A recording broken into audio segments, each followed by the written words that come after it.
Hi అండి. Welcome back to my channel Chaitra logs. Thumbnail చూసారు కదా. ఈరోజు హాస్పిటల్కి వెళ్ళిపోతున్నాను అనమాట డెలివరీకి. చాలా వెయిటింగ్ అనమాట. బేబీ బాయ్ అనేది. ఇక్కడైతే హాస్పిటల్కి కావాల్సిన లగేజ్ సర్దేశాము. ఇక్కడ వచ్చేసి డెలివరీ కిట్ అనమాట. ఇక్కడ నాకు బ్లడ్ ఎక్కిస్తున్నారు. బ్లడ్ తక్కువగా ఉందని. మా హస్బెండ్ది నాది బ్లడ్ గ్రూప్ ఒకటే. తను బ్లడ్ ఇచ్చారు నాకు. ఇక్కడ ఎక్కిస్తూ ఉన్నారు బ్లడ్.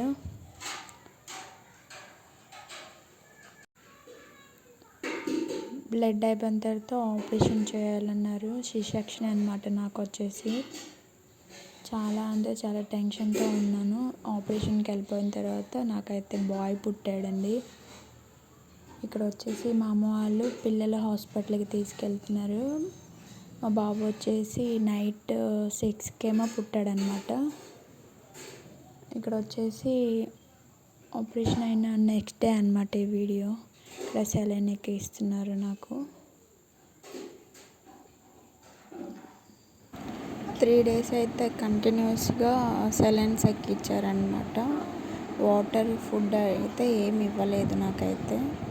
బట్ ఆ సెలైన్స్ తోటే ఉన్నాను. నేనైతే డెలివరీ అయిన 2 daysకే లేచి తిరిగేసాను అనమాట. ఇక్కడ వచ్చేసి డిశ్చార్జ్ అయిపోయాము. ఇంటికి వచ్చేసాము అనమాట. 5 daysకే ఇంటికి పంపించారు. స్టిచెస్ మాత్రం ఇంకా తీయలేదన్నమాట. 11 daysకి రమ్మన్నారు హాస్పిటల్కి. ఇక్కడైతే పాపను బాబు పనుకున్నారనమాట. ఇక్కడ ఇంకా నాకైతే ప్లేస్ లేక నేనైతే పనుకోలేదు ఇక్కడ. మా వీడియో మీకు నచ్చినట్టయితే లైక్ చేయండి, షేర్ చేయండి, కామెంట్ చేయండి, సబ్స్క్రైబ్ చేసుకోండి. మీ ఫ్రెండ్స్ ఫ్యామిలీస్కి షేర్ చేయండి. మీరు సబ్స్క్రైబ్ చేసుకోవడం వల్ల మాకు ఇంకా ఇంట్రెస్ట్ అనేది వస్తుంది మరి ఇంకొన్ని వీడియోస్ పెట్టాలని.